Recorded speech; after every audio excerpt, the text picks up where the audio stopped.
اللهم صل على سيدنا محمد وعلى اله وصحبه اجمعين. عاملين ايه؟ يا رب تكونوا كلكم بخير. فكره الفيديو المره دي مختلفه تماما عن نوعيه الفيديوهات اللي انا كان في دماغي اقدمها لكم، ومختلفه عليا انا شخصيا. انا من النوع اللي ما بعرفش احوش خالص، وكل ما اجي احوش كده ايدي تيجي على الفلوس وابدا ان انا اسحب منها لحد ما يعني هي جت لي فكره. هي الفكره مش فكرتي انا بصراحه، الفكره موجوده على جروبات على الفيسبوك كتير، بس كنت بحسها صعبه. يعني لما بدات افكر ان انا اعملها انفذها بطريقه تناسبني وطريقه تبقى اسهل، حبيت كده ان انا اشاركها معاكم، يمكن حد فيكم يستفاد منها. الفكرة كده معانا النهاردة ان احنا معانا حصالة ال60 يوم. طبعا هي الفكرة الاساسية هي حصالة 100 يوم، وطبعا بتفرق في المبلغ، بس انا بحسها صعبة. انا هعرفك فكرتي ايه، وبرضه هعرفك الفكرة الاساسية ايه، وبالنسبة لك اللي يناسبك ابقي اعمليه، يعني نفذيه. انا حسيت ان دي اسهل وان دي فيها مرونة اكتر. انتي حابة تنفذي الفكرة دي على عدد ايام اقل، حابة تنفذيها على عدد ايام اكتر، انتي وامكانياتك. بس هعرفكوا الفكرة نفسها، وهعرفك ازاي تقدري ان انتي توفري علشان تحطي ده الحصالة من غير ما تأثري على ميزانيتك وميزانية بيتك، ونشوف برضو ممكن نعمل بيها ايه. انا اول حاجه كده بدات معايا، انا ما كلفتش نفسي وجبت حصاله. انا دي ازازه قديمه، طبعا كلنا عندنا ازايز قديمه. انا اخترت ازازه بحيث ان هي من فوق هتبقى مقفوله، هيبقى صعب شويه ان الفلوس تنزل منها، فهيبقى في صعوبه ان انا اسحب منها. انتي بقى عندك حصاله من اللي هي ما بتتفتحش دي، وبتتكسر مثلا في اخر المده براحتك. يعني بس حاولي ان انتي تحوشي في حاجه تبقى صعبه الفتح، صعب ان انتي تفتحيها وتاخدي منها. انا جبت الازازه كده، يا رب بس تكون الفكره واضحه لكم. انا جبت الازازه وجبت سكينه كده، سخنتها على عين البوتاجاز وبدات افتح فتحه كده في الازازه. مش عارفه باينه ولا لا، انا بحاول ان انا ابينها لكم اهو. فتحت كده فتحه بالسكينه، بطرف السكينه، بحيث ان هي تبقى شبه الحصاله، يبقى سهل ان احنا نحط فيها الفلوس، يعني اهي. تمام. وهبدا ان انا احوش فيها، وبعد مده ال60 يوم يعني هكسرها كده من فوق، هقطعها من فوق وابدا ان انا اخرج الفلوس اللي فيها. طيب الفكره معانا ايه؟ انا جبت هنا ورقه كده، طبعا دي ورقه مربعات، او تعملي انت الجدول أو براحتك يعني. وبدات ان انا اكتب فيها من 1 لحد 60. طبعا انت هتكتبي المده اللي انت عايزه تفتحي فيها الحصاله، يعني انت من 1 ل100 لو انت في مقدرتك كده، يعني على حسب ما انت عايزه. ممكن تعمليها من 1 ل30 وتبقي تكرريها كل شهر براحتك، او ممكن مثلا انت تبقي حاطه في دماغك ان انت الحصاله دي هتفتحيها كمان شهرين 3، بس المبالغ هتبقى عاليه عليكي، فتكتبي من 1 ل30 وتكرريهم مثلا مرتين 3 على حسب انت عايزه تفتحي الحصاله كل قد ايه. هي الفكره الرئيسيه في الحصاله ان انت مثلا اول يوم تحطي جنيه، تاني يوم تحطي 2، تالت يوم تحطي 3، اليوم ال20 تحطي 20، اليوم ال100 تحطي 100. عفوا. بس انا حسيت ان الموضوع ده صعب، لان المبالغ الاخيره كتير. يعني ان انا احط مثلا النهارده 80 جنيه واحط بكره 81 جنيه والكلام ده صعب، وانا واحده من الناس ما بعرفش احوش. فاليوم اللي مش عارفه احط فيه في الحصاله ده هحس ان انا ايه، لا ده يعني الموضوع مش نافع، فهبدا ان انا افتح الحصاله وابدا اخد منها، وده طبعا يعني هيخلي فيه احباط. طيب الحصاله دي لو اتنفذت هيبقى معانا في اخر مده الحصاله حوالي 2000 جنيه. هما بالظبط هما 1830، بس عادي انا وقت ما افتحها ممكن يعني هبرشط على جوزي في ال170 جنيه الفرق، فهيبقى معانا ال2000 جنيه عادي.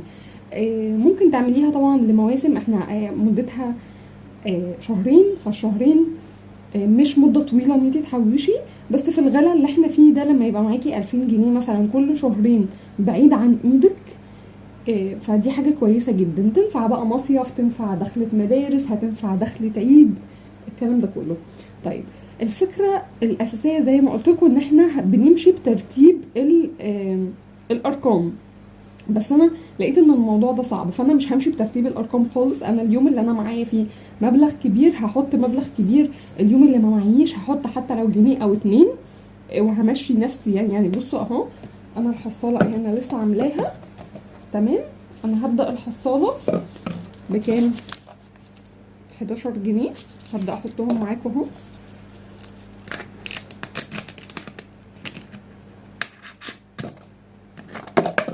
تمام. وهبدأ ان انا اشطب على رقم 11. انا كده خلاص علمت على رقم 11. بكره مثلا هحط 5 جنيه، بعده هحط جنيه، مفيش اي مشكله ومفيش حاجه بتأيدك ان انت تحطي رقم معين، بس حاولي على قد ما تقدري ان انت كل يوم تحطي. طيب انا مثلا في يوم عايزه احط فوق ال60 جنيه، هحط مثلا 70 جنيه، فهاجي اعلم على ال60 واعلم مثلا على ال10. وعايزه تاني يوم ما تحطيش براحتك، عايزه تاني يوم تحطي عادي. واكتب انت كده تفتحي الحصاله اسرع، يعني تفتحيها طبعا هتفتحيها وقت ما تخلصي تشطبي على ال60 رقم. فتحتيها قبل فتحتيها بعد، الحصاله حصلتنا والورقه بتاعتنا وبراحتنا، محدش لازمك بحاجه، بس طبعا يعني حاجه هتبقى كويسه وهتبقي قللتي المده كل ما تحطي، يعني كل ما تستمري ان انت تحطي كل يوم. طيب فرضا مثلا انا خلاص خلصت كل الارقام مثلا الصغيره، والنهارده مثلا معايا خلصت مثلا لحد رقم 20، والنهارده ما معيش مثلا غير 15 جنيه. هعمل ايه؟ هكتب ورا كده ان انا النهارده اليوم الفلاني، هكتب التاريخ واكتب ان انا حطيت 15. تاني يوم مثلا هحط 7، هكتب تاريخ تاني يوم واجمع ال7 هيبقوا كام؟ 22. اروح جايه شاطبه على رقم 22 عادي خالص، ما فيهاش اي مشكله، مش هنأزم نفسنا خالص على اي حاجه. الحصاله الاساسيه هي حصاله ال100 يوم، الفكره الرئيسيه اصلا هي فكره ال100 يوم بتطلع 5050 جنيه. بس انا واحده من الناس ما بعرفش احوش، مش ضامنه نفسي ان انا اقدر ان انا ادفع المبالغ الكبيره، فعادي قلت يعني بدل ال50 يوم اخليهم بدل قصدي ال100 يوم اخليهم 60 يوم بس، وعادي المبلغ يقل مفيش مشكله، بس ابقى ضامنه ان انا معايا حاجه متشاله على جنب. طيب طب يعني هو اصلا اللي جاي على قد اللي رايح، احنا عارفين نحوش، احنا هنحوش ازاي؟ بصي انت في افكار كده بسيطه انت ممكن تعمليها تحوشي بيها من غير ما تيجي خالص على ميزانيه بيتك، ومن غير ما تأزمي نفسك يعني. هعمل ايه مثلا؟ اول يوم يعني اول فكره مثلا ان انت انا مثلا بجيب ميزانيتي بالاسبوع، انا ماشيه ميزانيتي اسبوعيه، بنزل اشتري طلبات الاسبوع كله. فانا نزلت اشتريت طلبات الاسبوع وعملت حسابي مثلا طبعا دي ارقام بديكم مثال، مثلا لو اللي هتقولي انا قلت كام مثلا في الفيديو ده هديها حصاله هديه. بجيب مثلا ب100 جنيه لحمه. تمام. فانا خلاص جبت طلبات الاسبوع وقلت مثلا ان انا هطبخ يوم السبت لحمه، خلاص تمام. فجيت ماما مثلا عزمتني الجمعه على لحمه، فاحنا مش هناكل لحمه يومين ورا بعض، انا خلاص اكلت لحمه الجمعه. هاجي السبت اعمل اي طبخه مختلفه، واجي اللحمه اللي بشتريها في الاسبوع اللي بعده بدل ما اشتري ب100 هشتري مثلا ب50 بس.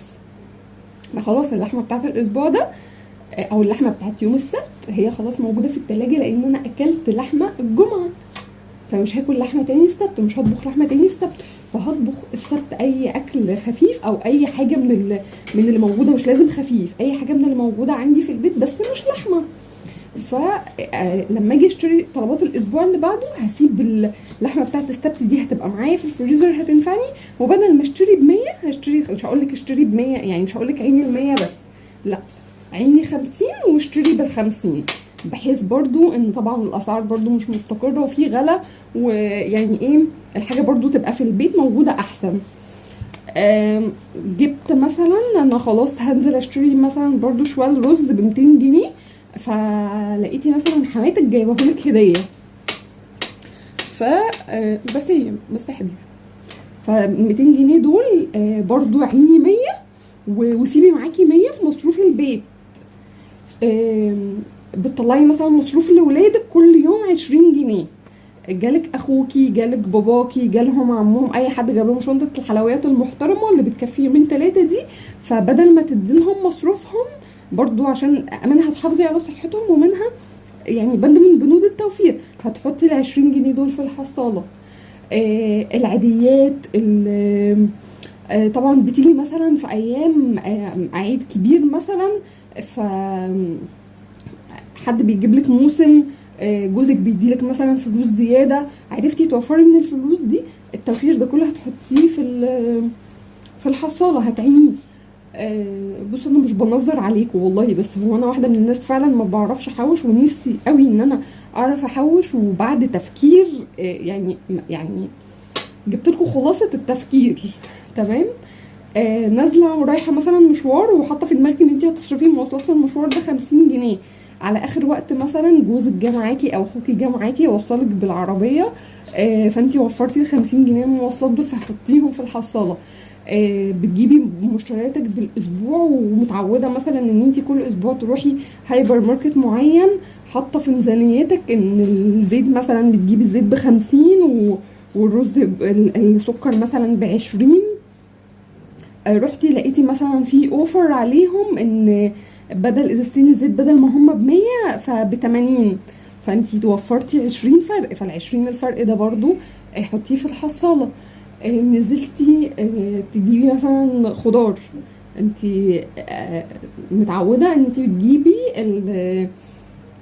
الطماطم مثلا ب8 جنيه، جبتيها ب5، حطي ال3 جنيه الفرق دول في الحصالة.